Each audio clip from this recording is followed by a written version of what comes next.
বিসমিল্লাহির রহমানির রহিম। সুপ্রিয় দর্শক শ্রোতা, অস্ট্রেলিয়া থেকে প্রকাশিত একমাত্র বাংলা পত্রিকা সুপ্রভাত সিডনির এই সাপ্তাহিক আয়োজন ফেস টু ফেস লাইভ অনুষ্ঠানে আপনাদের স্বাগত জানাচ্ছি।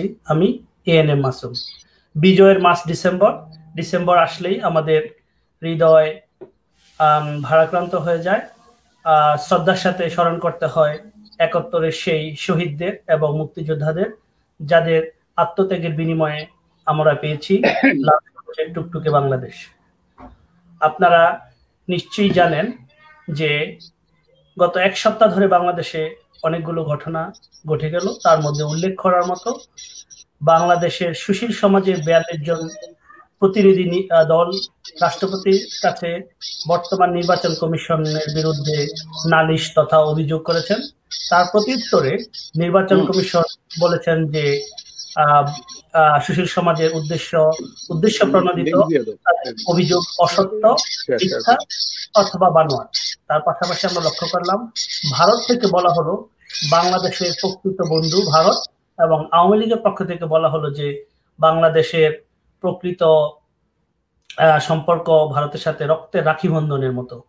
এবং পাশাপাশি আমরা দেখলাম যে সেই ফরিদপুরের পর্দা কেলেঙ্কারি তথা তালগাছ কেলেঙ্কারি তথা যে একটা লুটপাটের যে একটা অবস্থা, তার মতো একটা আরেকটা ঘটনা আমরা লক্ষ্য করলাম যে টয়লেট নির্মাণে প্রকল্প ব্যয় ধরা পরামর্শক ব্যয় ধরা হয়েছে 73 কোটি টাকা, যেখানে আসলে আমরা লক্ষ্য করলাম যে সম্পূর্ণভাবে এগুলো বিতর্কের সৃষ্টি করছে। এবং পাশাপাশি আমরা এও লক্ষ্য করলাম যে বাংলাদেশে বর্তমানে ওয়াজ মাহফিলে ধর্মীয় সংখ্যাগরিষ্ঠ মুসলমানের দেশে বিভিন্নভাবে সরকারি এবং প্রশাসনিকভাবে বাধা দেওয়া হচ্ছে। এই সমস্ত ব্যাপারগুলো নিয়ে, চলমান ঘটনাবলী নিয়ে আমরা সাজিয়েছি আজকের অনুষ্ঠান। আজকের অনুষ্ঠানে কথা বলার জন্য আমরা আমন্ত্রণ জানিয়েছি বাংলাদেশ থেকে আমাদের সাথে যুক্ত হচ্ছেন অ্যাডভোকেট, দুঃখিত যে আমাদের সাথে শাহ আহমেদ বাদল ভাই এখনো সংযুক্ত হতে পারেন নাই। আমরা আমাদের সেকেন্ড অতিথিকে পরিচয় করিয়ে দিচ্ছি। আমাদের সাথে যুক্ত হচ্ছেন ইয়াসিন আমিনী, নির্বাহী সম্পাদক, ভয়েস অফ ইনসাফ ওমান থেকে। শ্রদ্ধেয় আমিনী ভাই, আপনি কি আমাকে শুনতে পাচ্ছেন?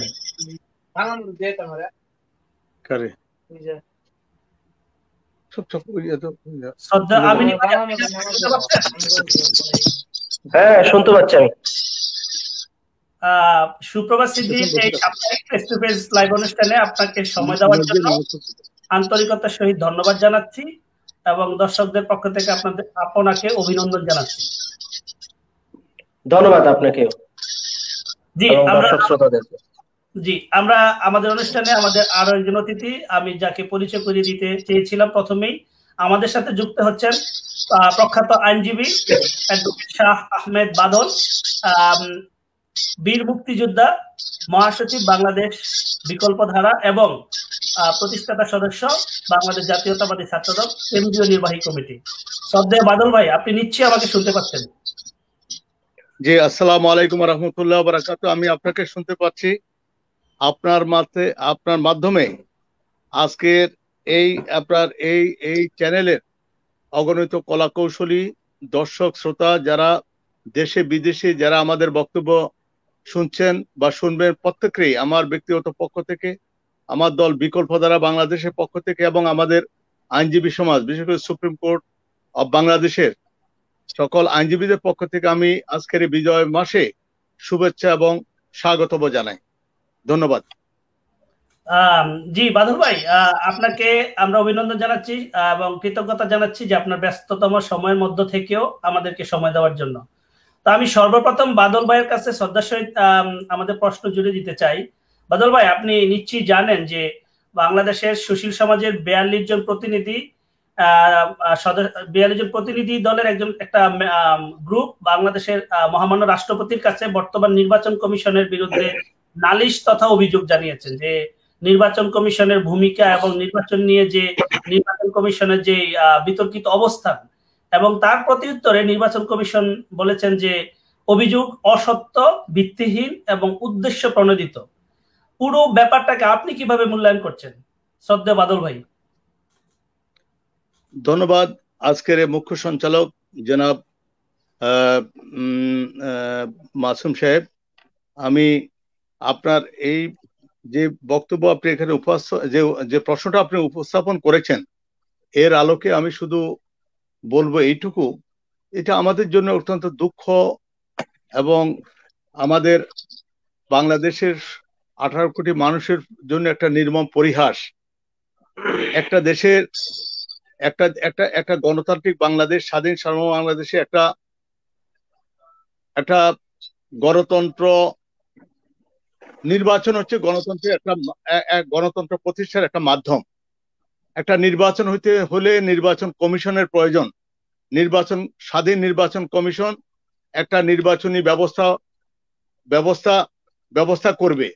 কিন্তু এটা একটা বড় দুঃখজনক, দুর্ভাগ্যজনক, আমাদের এই নির্বাচন কমিশন গঠন প্রক্রিয়াটাই একটা তামাশায় পরিণত হয়েছে।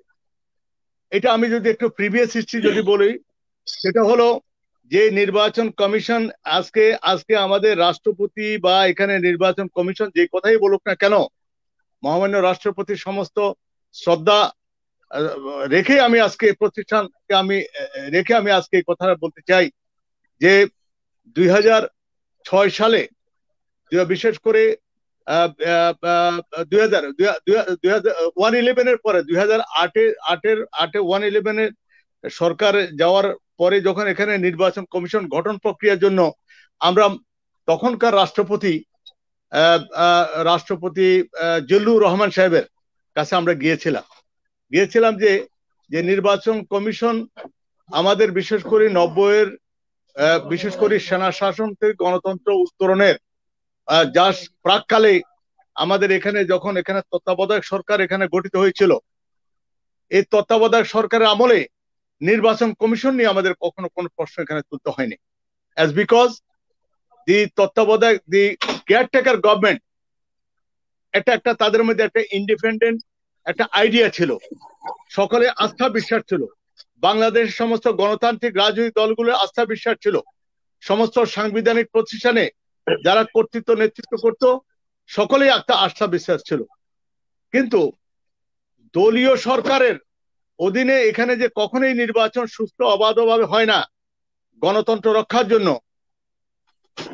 এটার অন্যতম কারণ হচ্ছে যে নির্বাচন কমিশন এখানে মধ্যে গঠিত হোক না কেন, এটা একটা দলীয় অঙ্গ সংগঠনের মতো তারা বিহেভ করে, তল্পিবাহক হিসেবে তারা এখানে ব্যবহার করে এবং তাদের দ্বিচারী ভূমিকার কারণে আমাদের এই যে একটা সাংবিধানিক প্রতিষ্ঠান নির্বাচন কমিশন, এটা প্রশ্নবিদ্ধ হয়ে উঠে। নির্দলীয় নিরপেক্ষ তত্ত্বাবধায়ক সরকারের অধীনে যে নির্বাচন কমিশনের মাধ্যমে যে নির্বাচনগুলো হয়েছিল কেন, সমস্ত নির্বাচনগুলোই এখানে প্রশ্নবিদ্ধ ছিল না, সকলের আশা আকাঙ্ক্ষার মূর্ত প্রতীক হিসাবে নির্বাচনগুলো হয়েছিল।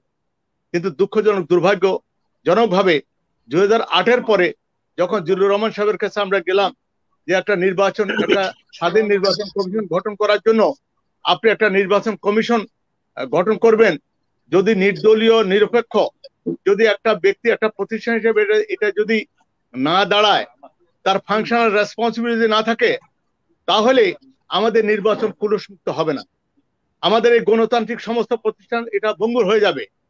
2008 থেকে এজ অফ টুডে আপনি বাংলাদেশের স্থানীয় সরকার নির্বাচন বলেন, ইউনিয়ন পরিষদ, উপজেলা, পৌরসভা, জাতীয় সংসদের তিনটা নির্বাচন এখানে মধ্যে হয়েছে।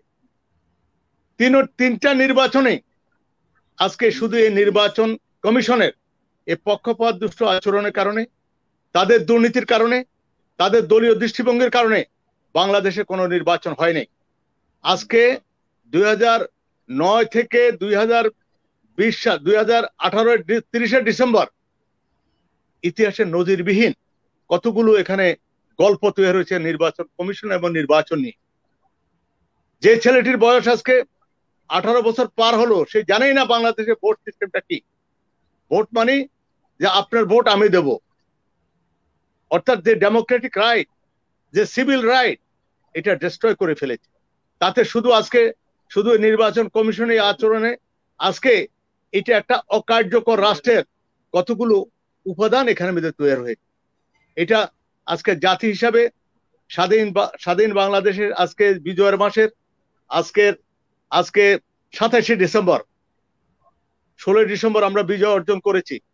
আমাদের প্রত্যাশা এবং প্রাপ্তি, প্রত্যাশা ছিল একটা গণতান্ত্রিক বাংলাদেশ, ক্ষুধামুক্ত, দারিদ্র্যমুক্ত, সন্ত্রাসমুক্ত, মানুষের মৌলিক অধিকার এখানে প্রতিষ্ঠিত হবে।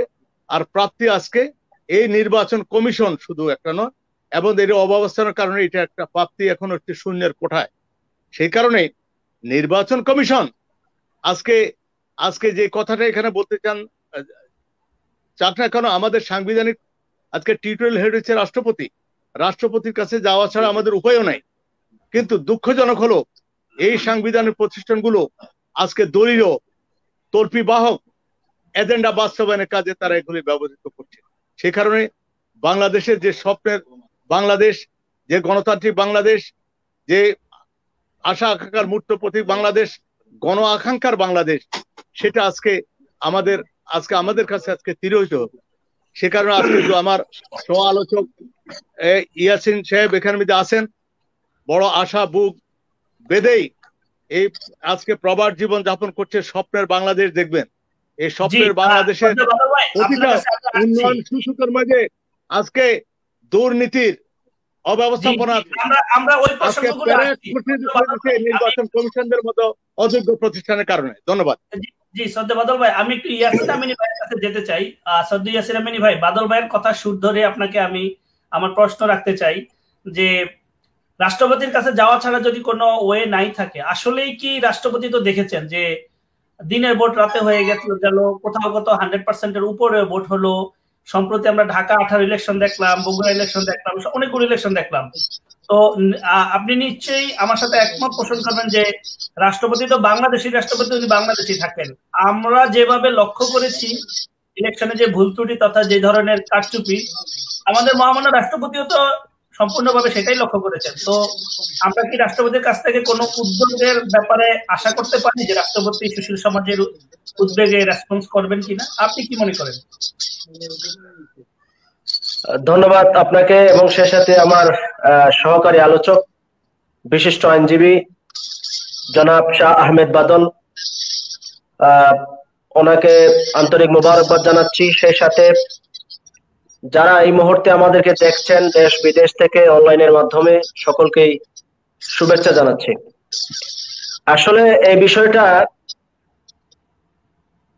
42 জন বুদ্ধিজীবী বাংলাদেশের যে আবেদনটা প্রেসিডেন্টের কাছে করেছেন, আসলে বিষয়টা কি?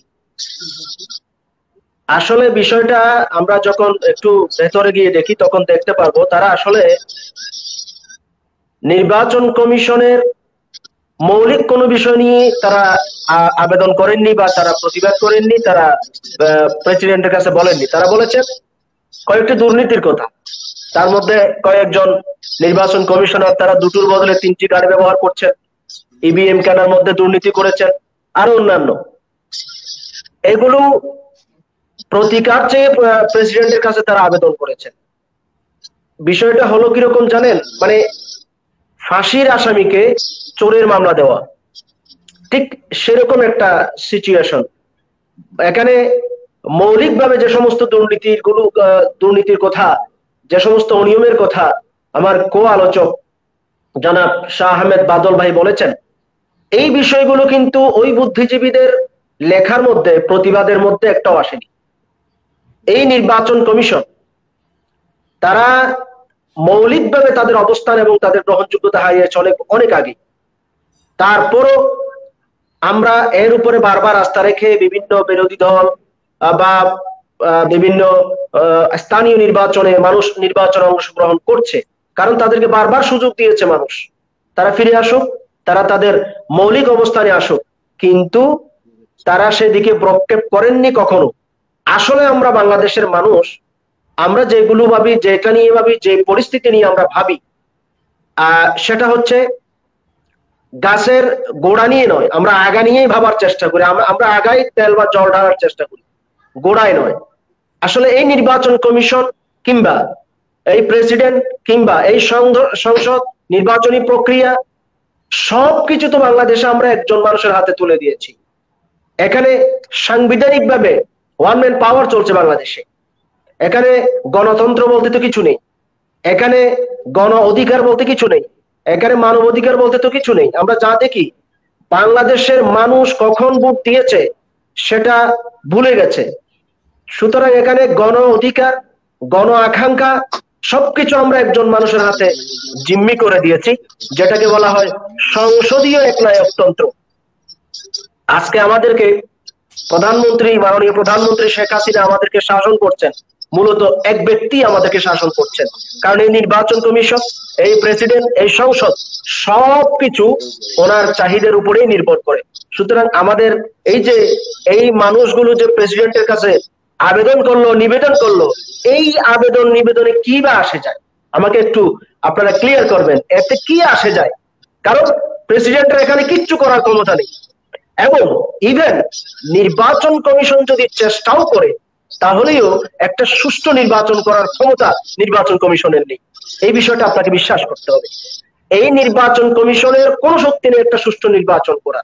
এই সুষ্ঠু নির্বাচন করা এবং একটা সুন্দর সংসদ গঠন করা, বাংলাদেশের গণমানুষের অধিকার ফিরিয়ে দেওয়া, এটা একমাত্র পারেন মাননীয় প্রধানমন্ত্রী শেখ হাসিনা। কারণ সংবিধান, সংসদ এবং আমরা যারা বাংলাদেশের মানুষ, আমরা ওনাকে সেই ক্ষমতাটা এককভাবে ওনার হাতেই তুলে দিয়েছি, আইনগতভাবে, সাংবিধানিকভাবে, সংসদীয় পদ্ধতিতে। সুতরাং এখানে প্রেসিডেন্ট বলুন বা আরো যারা আছি বা সুশীল সমাজ, এদের দ্বারা কিছু হবে না। তবে হ্যাঁ, এদের মাধ্যমে একটা প্রতিবাদ হয়েছে, হ্যাঁ এটা পত্র পত্রিকায় আসছে। নির্বাচন কমিশন নিয়ে অনেকদিন আলোচনা ছিল না, হয়তো একটু আলোচনায় এসেছে। এই লাভটা ছাড়া বাকি অন্য কোনো লাভ হয়েছে বা কোনো প্রতিক্রিয়া সৃষ্টি হয়েছে বলে আমি অন্তত মনে করি না। জি ধন্যবাদ আমিনী ভাই, সুন্দর বলেছেন। আমি এখন আমাদের শ্রদ্ধা বাদল ভাইয়ের কাছে যেতে চাই।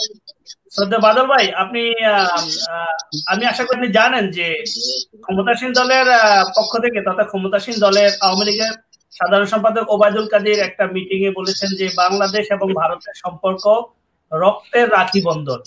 তারও যদি আমরা আরেকটু পিছনের দিকে ফিরে যাই, আমরা সেখানে দেখবো যে বলা হয়েছিল যে বাংলাদেশ ভারতের সম্পর্ক স্বামী স্ত্রীর মতো। এবং আমরা জানি যে বাংলাদেশের এই বিজয়ের মাসে আমরা দাঁড়িয়ে বলতে পারি বাংলাদেশের স্বাধীনতার কোনো দলিল আমাদের হাতে নেই, তাও সেটা ভারতের হাতে। এবং আমি আরো একটু রিক্যাপ করতে চাই, সেটা হলো যে ভারতীয় বাহিনী যখন স্বাধীনতা উত্তর বাংলাদেশের লুটপাট শুরু করলো, তখন কিছু কিছু মুক্তিযোদ্ধা, আমি নাম ধরি বলতে পারি, মেজর জলিলের মতো মুক্তিযোদ্ধা দাঁড়িয়ে প্রতিবাদ করেছিল, যার জন্য ওনাকে কোন প্রটোকল, রাষ্ট্রীয় তথা বীরুত্তম, বীর প্রতীক কোনো ধরনের খেতাব দেওয়া হয়নি। এবং এগুলো দুঃখজনক। তো আসলে কি সত্যিকারই ভারত কি আমাদের বন্ধু, নাকি আমাদের জন্যই এই ধরনের কথাবার্তা বলছেন? কি মনে করেন আপনি শ্রদ্ধেয় বাদল ভাই? ধন্যবাদ। আমি আপনি যে ইস্যুতে এখানে আজকে এখানে উপস্থাপন করেছেন, যে প্রশ্নটা আপনি আমাকে এখানে আমার সামনে উপস্থাপন করেছেন, এটার পূর্বে যে কথাটি আমরা শুরু করেছিলাম, দেখেন দেশে যখন একটা নির্বাচিত সরকার থাকে, ওই নির্বাচিত সরকারের একটা ফাংশনাল রেসপন্সিবিলিটি, জবাবদেহিতা, জনগণের সরকার আমরা তাকে বলি।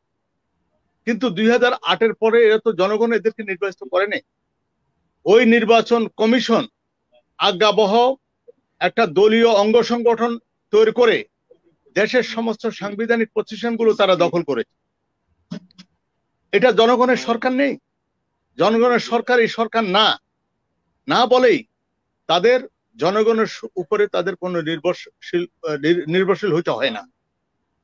তাদের নির্ভরশীল হইতে হয় আজকে ভারতের মতো একটা রাষ্ট্রের, যে ভারতের সাথে আমাদের অনেকগুলো অমীমাংসিত বিষয় এখানের মধ্যে, আজকে আমাদের বর্ডার লাইন বলেন, আমাদের এখানে সমুদ্র সীমানা বলেন, আমাদের এখানে প্রায় 54টি অভিন্ন নদী এখানে বলেন, আমাদের এখানে ট্রেড রিলেশন বলেন, সমস্ত কিছু নিয়ে তাদের সাথে আমাদের স্বাধীনতার পর থেকে এখানে টানাপোড়েন আছে।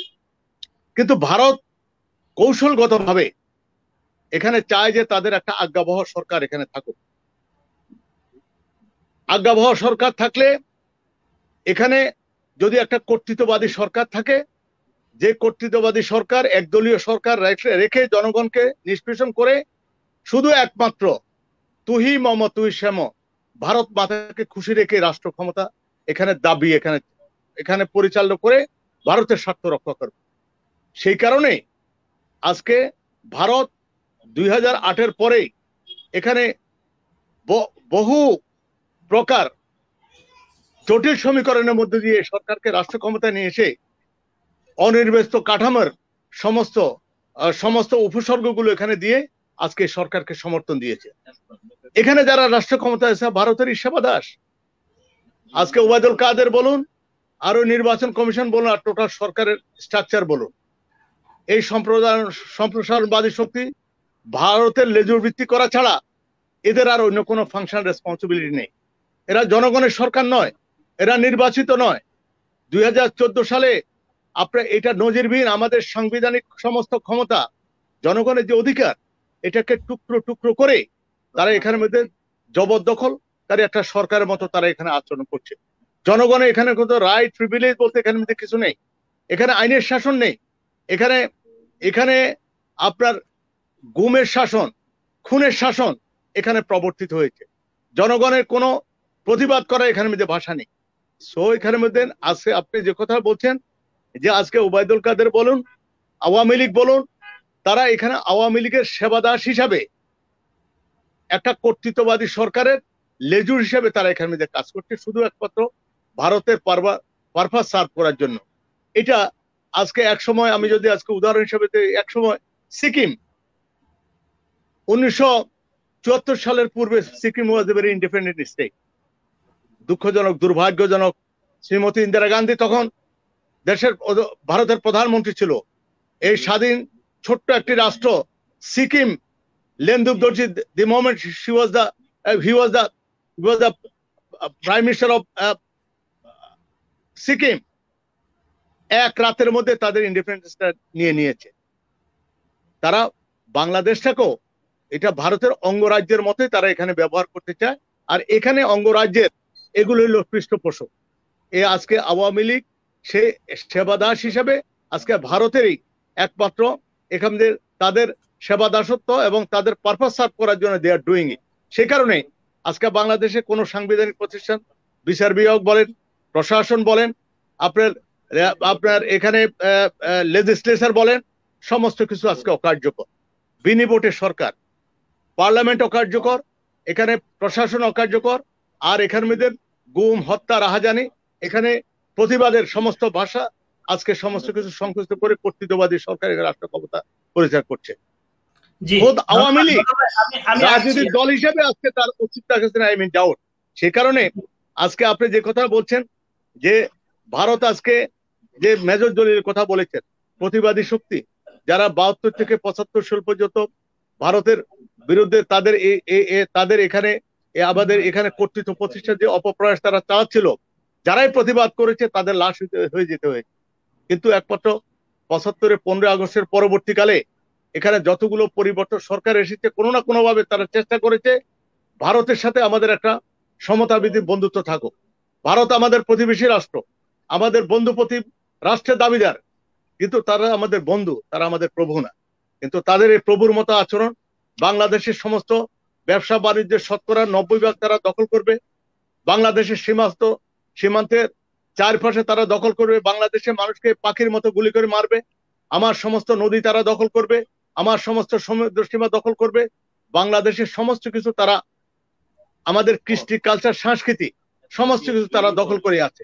কিন্তু এই দখলদারিত্বের ধারাবাহিকতা তারা বজায় রাখছে আজকের এই কর্তৃত্ববাদী সরকার প্রতিষ্ঠার মাধ্যমে, যেটা গত প্রায় 12-13 বছর পর্যন্ত বাংলাদেশের মৎস্যদের দখল করে আছে। তাদের একমাত্র শক্তি হচ্ছে অস্ত্র এবং ভারতের মতো একটা নপুংসক প্রতিবেশী আছে বলেই। জি, আমি আসছি বাদল ভাই, শ্রদ্ধাভাজন বাদল, আমি আপনার কাছে আসছি। আমি আমিনী ভাইয়ের কাছে যেতে চাই। আমিনী ভাই, আমি বাদল ভাইয়ের কথা সূত্র ধরে আপনাকে প্রশ্ন রাখতে চাই। আপনি মধ্যপ্রাচ্যে থাকেন, আরব বসন্ত আপনি দেখেছেন যে আরব বসন্তে কি হয়েছে, যে মানুষকে দমিয়ে রাখতে রাখতে একটা সময় যে অগ্নুৎপাতের মতো একটা অবস্থা সৃষ্টি হয়েছে। আমরা তো দেখলাম বাংলাদেশ স্বাধীনতার সময় পরবর্তী থেকে এই পর্যন্ত ফেলনির লাশ বলেন, সীমান্ত হত্যা বলেন, নদী দখল বলেন, আমাদের জলসীমায় এসে ভারতীয়রা মাছ ধরে নিয়ে যায়, আমাদের ভূমি দখল করা হতে শুরু করে মাদক দিয়ে আমাদের দেশকে বিভিন্নভাবে একটা জাতিকে এইভাবে দমিয়ে কতদিন রাখতে পারবে ভারত? আপনি কি মনে করেন? ধন্যবাদ, সুন্দর একটা প্রশ্ন। আসলে বাংলাদেশের জনগণ দমবার মতো কোনো জাতি বাঙালি বা বাংলাদেশের মানুষ নয়। তবে হ্যাঁ, তাদেরকে বিভিন্ন ভাবে বিভিন্ন কৌশলে আওয়ামী লীগ সরকার তথা ভারতীয় মদত পুষ্টে এই প্রশাসন আমাদেরকে দমিয়ে রেখেছে, বাংলাদেশের মানুষকে সাময়িকভাবে দমিয়ে রাখতে সক্ষম হয়েছে। কিন্তু একটা কথা সবসময় মনে রাখতে হবে, বাংলাদেশের 90% মানুষ বর্তমান পরিস্থিতিতে ভারতকে ঘোরতর ঘৃণা করে, খুব বেশি ঘৃণা করে মন থেকে। এই ভারতীয় যে ধরনের আধিপত্যই বাংলাদেশে বিস্তারের চেষ্টা করা হোক না কেন, বাংলাদেশের মানুষ তা রুখে দেওয়ার জন্য সবসময় প্রস্তুত। এটা বোঝা যায় যখন ভারতীয়রা বাংলাদেশের ব্যাপারে যে কোনো ধরনের তাদের প্রগ্রেসিভ যে কোনো কাজকর্ম করার চেষ্টা করে থাকেন, তখন বাংলাদেশের মানুষ অন্তত সোশ্যাল মিডিয়ায় যে ঝড়টা তোলে, এর থেকে বোঝা যায় তাদের প্রতি আমাদের ঘৃণা কতটুকু। এই ঘৃণা আমি লম্বা আলোচনা করতে পারবো না। এই ঘৃণা মৌলিক যে পয়েন্টগুলো আমাদের অ্যাডভোকেট সাহেব কিছুটা আলোচনা করেছেন। বিশেষ করে আমাদেরকে ভারত চতুর্দিক থেকে ঘিরে ফেলেছে, অর্থনৈতিক, সামাজিক, প্রাকৃতিক, সাংস্কৃতিক এবং প্রশাসনিক সব দিক দিয়ে আজকে বাংলাদেশের মানুষকে ভারত একটা বেষ্টনীর ভেতরে নিয়ে ফেলেছে। দেখুন, 54টা অভিন্ন নদীর পানি একচ্ছত্র হয়ে ভারত তারা পানি প্রত্যাহার করে নিচ্ছে, বাঁধ দিয়ে দিচ্ছে, না হয় তারা অন্যভাবে সেচের মাধ্যমে পানি তুলে নিচ্ছে। 2, পৃথিবীর সবচাইতে ভয়াবহতম বর্ডার হচ্ছে বাংলাদেশ ভারত বর্ডার, যেখানে এত বেশি কিলিং হয়। চিরশত্রু পাকিস্তানের বর্ডারে এত কিলিং হয় না, চায়নার বর্ডারে এত কিলিং হয় না, আমেরিকা মেক্সিকো একটা মুখোমুখি রাষ্ট্র, কিউবা মুখোমুখি রাষ্ট্র, এই সমস্ত বর্ডার গুলোতে এই ধরনের কিলিং হয় না, কাশ্মীরে এই ধরনের কিলিং হয় না। যে ধরনের কিলিং হত্যা ভারত বাংলাদেশ সীমান্তে করে থাকে, এটা বাংলাদেশের মানুষের কলিজার ভেতরে আঘাত এনেছে তাদের এই কিলিং মিশন। 3 নম্বর, বাংলাদেশে আজকে 2টি সংস্থা দিয়ে বাংলাদেশের মানুষের আভ্যন্তরীণ, বিশেষ করে প্রশাসন এবং বাংলাদেশের ব্যক্তি স্বাধীনতার যে একটা বলয়, এটাকে দমিয়ে রাখার চেষ্টা করছে। 1 নম্বর ভারতীয় গোয়েন্দা সংস্থা র, 2 নম্বর হচ্ছে ইসকন, হিন্দুত্ববাদী সংগঠন ইসকন। ইসকন এবং র এর মাধ্যমে বাংলাদেশের মানুষের ধর্মীয়, সামাজিক এবং গণতান্ত্রিক যে প্রক্রিয়া বা অধিকার আছে, ভারত সরকার সেটাকে সম্পূর্ণরূপে দমিয়ে রাখার চেষ্টা করছে। এটা কিন্তু বাংলাদেশের মানুষ অনেক বেশি অনুধাবন করে।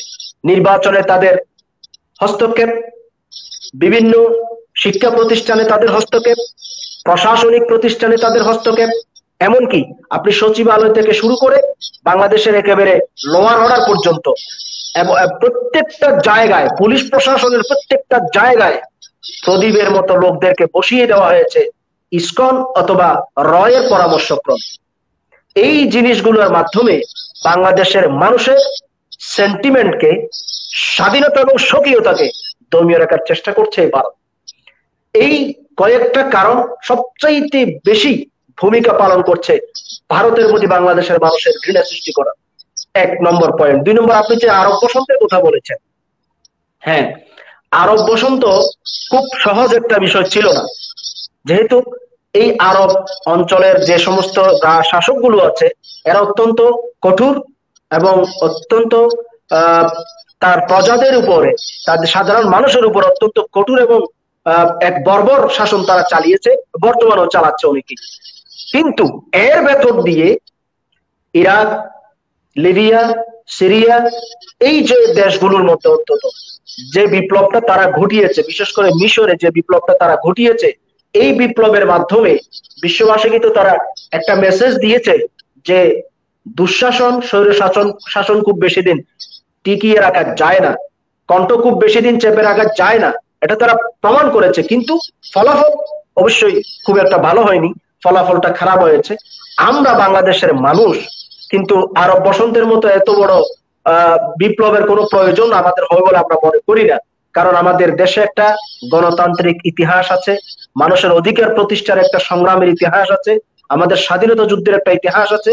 এই সমস্ত ইতিহাস যা বলে তা হলো বাংলাদেশের মানুষের মধ্যে যদি আমরা 10 to 20% মানুষ যদি রাস্তায় দাঁড় করাতে পারি, রাস্তায় নেমে আসতে পারে, তাহলে অবশ্যই ভারতীয় আজ্ঞাবাদী এই সরকার তথা এই প্রশাসন জনগণের হাতে ক্ষমতা হস্তান্তর করতে তথা জনগণের হাতে পরাজিত হতে বাধ্য হবে বলে আমি আশা করি। জি ধন্যবাদ আমিনী ভাই। আমি দর্শক শ্রোতাদের উদ্দেশ্যে বলে রাখতে চাই, প্রতি রবিবারে আমাদের অনুষ্ঠান সিডনি সময় 9টায় প্রচারিত হয়। তো আপনাদের প্রতি আমাদের আহ্বান থাকবে যে আমাদের ফেসবুক পেজ সুপ্রভাত সিডনি আপনারা লাইক করবেন এবং আমাদের অনুষ্ঠানগুলো শেয়ার করবেন। আমরা চাই দেশ নিয়ে ভাবনা, দেশের অর্থনীতি, দেশের সামাজিক অবস্থান তথা সামগ্রিক সমসাময়িক অবস্থাগুলো আমরা তুলে ধরে যে আলোচনা আমরা তুলে আনি, এগুলো সর্বোচ্চ পর্যায়ে সবার কাছে পৌঁছে দেওয়ার জন্য, তার জন্য আপনাদের সহযোগিতা দরকার। আপনারা বেশি বেশি শেয়ার করবেন এবং আমাদের ফেসবুক পেজে লাইভ দিবেন এবং আমাদের ইউটিউব পেজ আছে সুপ্রভাত সিডনি নামে, আপনারা সেখানেও আপনারা সাবস্ক্রাইব করবেন, আপনারা অনুষ্ঠানগুলো শেয়ার করবেন। তাতে করে আমার দেশ নিয়ে আমাদের যে ভাবনা, আমাদের অতিথিদের যে উপদেশ আমরা সর্বোচ্চ সংখ্যক জায়গায় পৌঁছে দিতে সমর্থ হব বলে আমরা আশা করি। এবং আপনাদের যদি কোনো কোয়েশ্চেন আমাদের প্রতি থাকে, আপনারা suprabhat.ceo@gmail.com এই ইমেল অ্যাড্রেসে আপনারা আমাদেরকে ইমেল করতে পারেন। জি, আমি আবার অনুষ্ঠানে ফিরে আসছি। আমি শ্রদ্ধেয় বাদল ভাইকে দিয়ে অনুষ্ঠানে আবার ব্যাক করতে চাই। বাদল ভাই, অনুষ্ঠানের শেষ 10 মিনিটে আমরা পৌঁছেছি।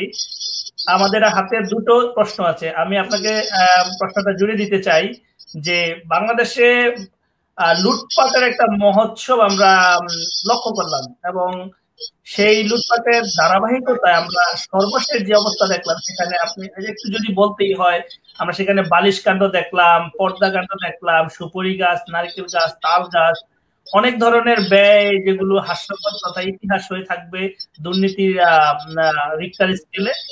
তো বর্তমানে আমরা দেখলাম যে বাংলাদেশের টয়লেট নির্মাণে পরামর্শক ব্যয় ধরা হয়েছে 73 কোটি টাকা। আপনি একটু ব্যাপারটা কিভাবে আপনি দেখছেন বা আপনার মনে কি জাগে একটু বলবেন কি প্লিজ? ধন্যবাদ জনাব মাসুম সাহেব। আমি একটা দেশে যদি নির্বাচিত সরকার না থাকে, জবাবদিহিতা যদি না থাকে এবং অন্যের আশীর্বাদে যদি সরকার পরিচালিত হয়,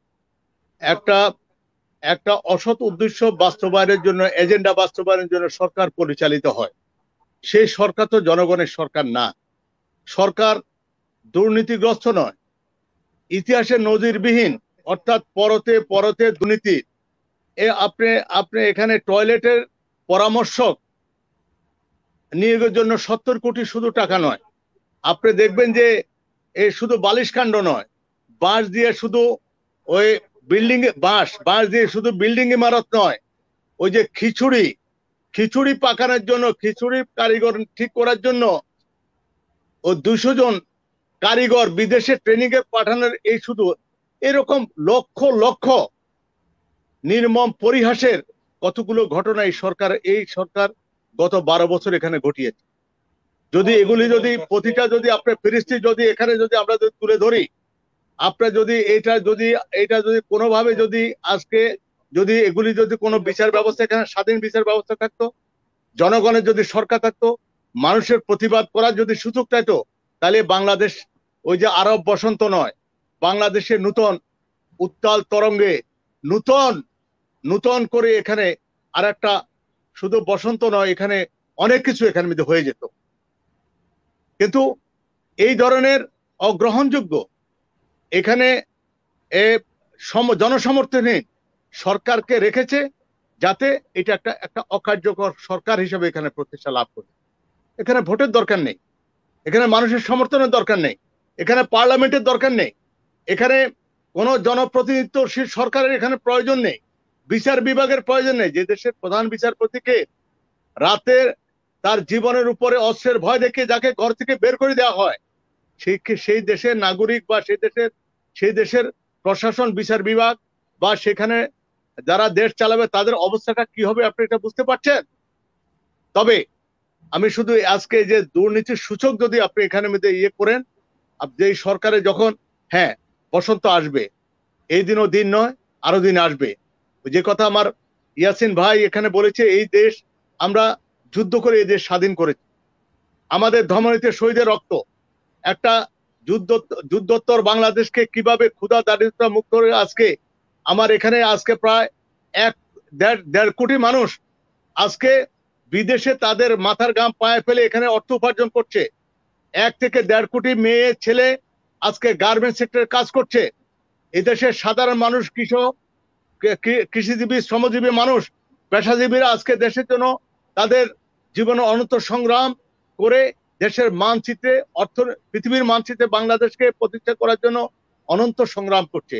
এটার সামনে সবচেয়ে বড় ব্যারিয়ার হচ্ছে এই ধরনের একটা নপুংসক, অযোগ্য, অপদার্থ, অনির্বাচিত সরকার, যেটা ভারতের পশু হিসাবে এখানে কাজ করছে।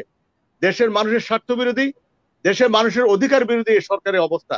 আজকে প্রলয় যখন এখানে শুরু হবে তখন আপনি দেখবেন যে কত রকম উপাখ্যান এখানে মধ্যে আসবে। সে কারণে আজকে আমি শুধু আপনার এই যে কথাটা আপনি বলছেন, টয়লেটের 70 কোটি পরামর্শক না, এরকম হাজার হাজার হাজার হাজার এখানে এই দুর্নীতির চালচিত্র বাংলাদেশের মধ্যে আছে, যেগুলো এই স্বল্প সময়ে আজকে শুধু ব্যাখ্যা করে এখানে করা যাবে না। তৃণমূল থেকে রাষ্ট্রের সর্বোচ্চ, রাষ্ট্রের একেবারে তৃণমূল থেকে সর্বোচ্চ পর্যায় পর্যন্ত দুর্নীতি, মহা ডাকাতির একটা প্রলয় উৎসব এখানে মধ্যে চলছে। এটার পরিত্রাণ হবে যদি এখানে মধ্যে দেশের একটা নির্বাচিত সরকার থাকে, দেশে অবাধ নিরপেক্ষ নির্বাচনের মাধ্যমে ওই যে একটা কর্তৃত্ববাদী সরকারের অবসান ঘটানোর জন্য ওই যে নির্বাচন কমিশনের, এই যে দলীয় সরকারের গঠিত নির্বাচন কমিশনের রাহ মুক্ত করে ওই যে নির্দলীয়, নিরপেক্ষ, আবার ওই তত্ত্বাবধায়কের আদলে যদি আমরা একটা নির্বাচন এখানে করে দিই, আমি আপনাকে আই ক্যান অ্যাসিওর ইউ এখানে শতকরা 90% মানুষের মহা বিপ্লব এখানে সংগঠিত হবে। জনগণের সরকার এখানে মধ্যে প্রতিষ্ঠিত হবে। আজকে যারা রাষ্ট্র ক্ষমতায় আছে, এটা আমি ফর ফিউচার রেফারেন্স বলি, তাদের এখন যারা ক্ষমতায় আছে নির্বাচনে দিয়ে দেখো, একটা নির্দলীয় নিরপেক্ষ সরকারের অধীনে স্বাধীন নির্বাচন কমিশন গঠন করে নির্বাচন দেয়। ভারত যদি নিজে চায়ও, বাংলাদেশের কোন নির্বাচনী এলাকায় এখানে 30টা আসন এই আওয়ামী লীগ এখানে পাবে না। কারণ আওয়ামী লীগের ধ্বংস তাদের এই সরকার প্রধানেই ও কর্তৃত্ববাদী সরকারের মাধ্যমে কাজ, তো সিঙ্গেল পারপাস, যে পারপাস বাস্তবায়নের করার জন্য দেশের দরকার নাই, মানুষের দরকার নাই। পোড়া মাটি নীতি এখানে অবলম্বন করে মানুষের নীতি নৈতিকতা, মানুষের ধর্মীয় স্বাধীনতা, মানুষের কৃষি কালচারের স্বাধীনতা, মানুষের অর্থনৈতিক স্বাধীনতা সমস্ত লুণ্ঠন করে আজকে তার এক পেশি, তার একটা নিজস্ব মত এখানে প্রতিষ্ঠা করার চেষ্টা করেছে। সে কারণে এটা পরিত্রাণের জন্য আজকে আমরা আজকে নতুন স্লোগান আমরা দিচ্ছি, জাগো মানুষ, রেজ ইউর ভয়েস। মানুষ জেগে উঠো, তোমাদের কণ্ঠ উচ্চারিত করো। যে দেশকে আমরা যুদ্ধ করে স্বাধীন করেছি, যে দেশের স্বাধীনতা এবং বিজয় আমরা যুদ্ধ করে আমরা এনেছি, সেই দেশকে সেবা দাসত্বের রাজত্ব আর বেশি দিন চলতে দেওয়া হবে না। এখানে প্রলয়ের ধার প্রান্তে প্রলয় হবে, প্রলয় অনিবার্য, এবং সেই প্রলয়ের মাধ্যমে আমরা একটা নির্বাচিত কাঠামোর মাধ্যমে নির্বাচিত সরকার প্রতিষ্ঠা করে জনগণের অধিকারে আমরা জনগণের সরকার প্রতিষ্ঠা করব, যেখানে এই যে সমস্ত কাহিনী তৈরি হয়েছে, এই যে যত দুর্নীতি, যত সূচক, জি বাদল ভাই, শ্রদ্ধার সহিত ধন্যবাদ। আমরা অনুষ্ঠানের খুব শেষে চলে এসেছি। আমি সর্বশেষ প্রশ্ন আমিনী ভাইকে রাখতে চাই। আমি বাদল ভাইয়ের প্রশ্ন ধরে আপনার আমিনী ভাইকে, শ্রদ্ধা আমিনী ভাইকে সর্বশেষ প্রশ্ন রাখতে চাই, যে ধর্মীয় স্বাধীনতা, আসলে যেখানে 90% উপরে বাংলাদেশের মুসলমান, এরা খুবই নিরীহ ধর্মপ্রাণ মুসলমান, এরা কোনো উগ্রতা, সহিংসতা, কোনো হানাহানিতে বিশ্বাস করে না। যেখানে দেখেন যে আমাদের পার্শ্ববর্তী দেশ ভারত, যেখানে বলা হয় যে উদার গণতন্ত্র একটা একটা অবস্থান, এখানে সবাই এটাকে একটা জ্বলন্ত উদাহরণ হিসাবে দেখে। সেখানে আমরা দেখি যে কাশ্মীর তথা ভারতের বিভিন্ন অঞ্চলে মুসলমানদের কিভাবে নিষ্পেষিত করা হয়, কিন্তু বাংলাদেশে 90% উপর মানুষ মুসলমান যেখানে সংখ্যাগরিষ্ঠ, সেখানে আমরা সাম্প্রতিক সময়গুলোতে দেখলাম যে ধর্মীয় মুসলমানদের ওয়াজ মাহফিলে ক্ষমতাসীন দল প্রশাসনিক ভাবে বিভিন্ন স্থানীয় পর্যায়ের নেতা কর্মীরা এসে ওয়াজ মাহফিল বন্ধ করে দিচ্ছে, যেখানে ধর্মপ্রায় মুসলমানরা সম্পূর্ণ নিরুপায় হয়েই সেটা মেনে নিচ্ছে। আপনি কিভাবে দেখবেন যে আওয়ামী লীগ ক্ষমতায় আসলে এটা তো বারবারই হচ্ছে, কেন হচ্ছে আমিনী ভাই?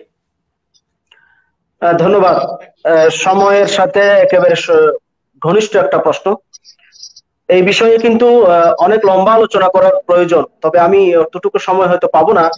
আমি সংক্ষেপে আপনাকে দুই একটা কথা বলার চেষ্টা করবো ইনশাআল্লাহ। আসলে এই আওয়ামী লীগ একটা ধর্ম ব্যবসায়ী দল। এই দলটা হচ্ছে একটা ধর্ম ব্যবসায়ী দল। তার মানে হলো এরা ধর্মকে সবসময় ব্যবহার করেছে ক্ষমতায় আসার জন্য অথবা থাকার জন্য। আমরা যদি একটু আগে, কিছুদিন আগে লক্ষ্য করি, বাংলাদেশে আলেম ওলামাদের সাথে আওয়ামী লীগের একটা দারুণ সম্পর্ক চলছিল। তার মানে হেফাজত ইসলামের আমির আল্লামা আহমদ শফি সাহেব রাহিমাহুল্লাহ, ওনার বার্ধক্যকে পুঁজি করে, ওনার বার্ধক্যের সুযোগ নিয়ে একটা দালাল চক্র তার চতুষ্পার্শ্বে তৈরি করে গোয়েন্দা সংস্থার মাধ্যমে তাদেরকে নিয়ন্ত্রণ করে বাংলাদেশের আলেমদেরকে এক ধরনের নিয়ন্ত্রণের চেষ্টা আওয়ামী লীগ করেছে এবং তাতে তারা অনেকটা সফল হয়েছে। এই নিয়ন্ত্রণটা করতে গিয়ে আমাদের অনেক ক্ষতি হলেও যে বিষয়টা সবচাইতে বেশি ক্ষতি করেছে সেটা হলো, যে বিষয়টা উল্লেখ করার মতো ক্ষতি, সেটা হলো এই দেশের আপামর সাধারণ মানুষের ভেতরে আলেম ওলামা মাদ্রাসা কিংবা ইসলাম সম্পর্কে যে একটা প্রগাঢ় আস্থার জায়গা ছিল, শ্রদ্ধার জায়গা ছিল, সেই জায়গাটাতে অনেক বড় আঘাত এনেছে এই অবৈধ সম্পর্কটা। এখন আল্লামা আহমদ শফি সাহেব রাহিমাহুল্লাহর ইন্তেকালের পরে, ওনার মৃত্যুর পরে যখন হেফাজত একটু চেষ্টা করলো তার নিজস্ব সক্রিয়তায় ফিরে আসতে, জনগণের হেফাজত জনগণের কাছে যখন ফিরে আসতে চাইলো, ধর্মীয় হেফাজত যখন ধর্মের কাছে ফিরে আসতে চাইলো, মাদ্রাসার হেফাজত মাদ্রাসাওয়ালাদের কাছে যখন ফিরে আসতে চাইলো, দালাল মুক্ত হতে চাইলো, সরকারের প্রভাব মুক্ত হতে চাইলো, তখনই সরকার আবার তাদের উপরে খড়গহস্ত হয়েছে, শুরু করেছে সারা বাংলাদেশে। এখন কিছুদিন আগেও বলা হতো মাদ্রাসায় কোনো জঙ্গি নেই, আমাদের প্রধানমন্ত্রী নিজেই বলেছেন, বিভিন্ন মন্ত্রীরা বলেছেন মাদ্রাসায় কোনো জঙ্গি নেই, এখানে জঙ্গি ট্রেনিং দেওয়া হয় না। মৌলবাদ বলতে বাংলাদেশে কিছু নেই। বাংলাদেশের কওমি মাদ্রাসা হচ্ছে একেবারে সর্বশ্রেষ্ঠ প্রতিষ্ঠান, এমনকি কওমি মাদ্রাসার দাওরায়ে হাদিসকে মাস্টার্সের সম্মানের স্বীকৃতি এই সরকার কিন্তু দিয়েছে। সেই সরকার, সেই মানুষগুলো, সেই মন্ত্রী, সেই নেতা, সেই এমপি গুলা আজকে বলছে কওমি মাদ্রাসা মৌলবাদীদের আখড়া, এখানে জঙ্গি তৈরি হয়, এখানকার মানুষগুলো অত্যন্ত সমাজের গর্হিত এবং কলুষিত এবং দূষিত কিছু মানুষ। এই যে বক্তব্যগুলো আজকে মাঠে ময়দানে দিচ্ছে এবং এই কওমি মাদ্রাসার আলেমদের অনুষ্ঠানগুলো, ওয়াজ মাহফিল গুলো, বিভিন্ন ধরনের তাফসির মাহফিল গুলো বন্ধ করে দিচ্ছে, এটা কিসের জন্য? যখন এই আওয়ামী লীগ সরকার হেফাজত তথা কওমিদেরকে হাতে নিয়েছিল, তাও নিয়েছিল ক্ষমতার টিকে থাকার জন্য, ব্যবহার করেছিল। এখন যে তাদের বিরোধিতা করছে, এটাও ক্ষমতায় টিকে থাকার জন্য এবং তাদের নিয়ন্ত্রণে আলেমদেরকে কিংবা ইসলামকে নিয়ন্ত্রণ করার জন্য। মূলত একটা বিষয় আপনাকে খেয়াল রাখতে হবে, বাংলাদেশের ধর্মীয় সেন্টিমেন্ট কখনো মুক্ত ছিল না, আজকেও মুক্ত নয়। বিশেষ করে আওয়ামী সরকারের অধীনে আমরা এখন সংখ্যালঘু, আলেমরা মুসলমানরা এখন আমরা বাংলাদেশের সংখ্যালঘু। যে দেশে প্রদীপের মতো মানুষ স্বাধীন বাংলাদেশের একজন সেনা অফিসার সিনহাকে প্রকাশ্যে গুলি করে হত্যা করার পরে পায়ের বোট জুতা দিয়ে লাথি মেরে মেরে তার মৃত্যু নিশ্চিত করে, আপনি সেখানে আমাদেরকে সংখ্যালঘু বলবেন না তো কি বলবেন? আমরা সংখ্যালঘু। এখানে ভারতীয় সেবাদাস যারা আছে তারাই সংখ্যাগুরু, তারাই। আমরা আজকে মোটামুটি একটা কাশ্মীর নয়, আমরা আরো খারাপ কোনো ভূখণ্ডে বসবাস করছি, বিশেষ করে ধর্মীয় সেন্টিমেন্ট, ধর্মীয় চেতনা থেকে আমরা এই কথাটা স্পষ্ট করে বলতে পারি। না হয় বাংলাদেশের মতো 90% মুসলমানের দেশে একজন সংসদ সদস্য কিভাবে হুমকি দিতে পারে যে আমাদেরকে বঙ্গোপসাগরে ফেলে দেওয়া হবে, বুড়িগঙ্গায় ফেলে দেওয়া হবে?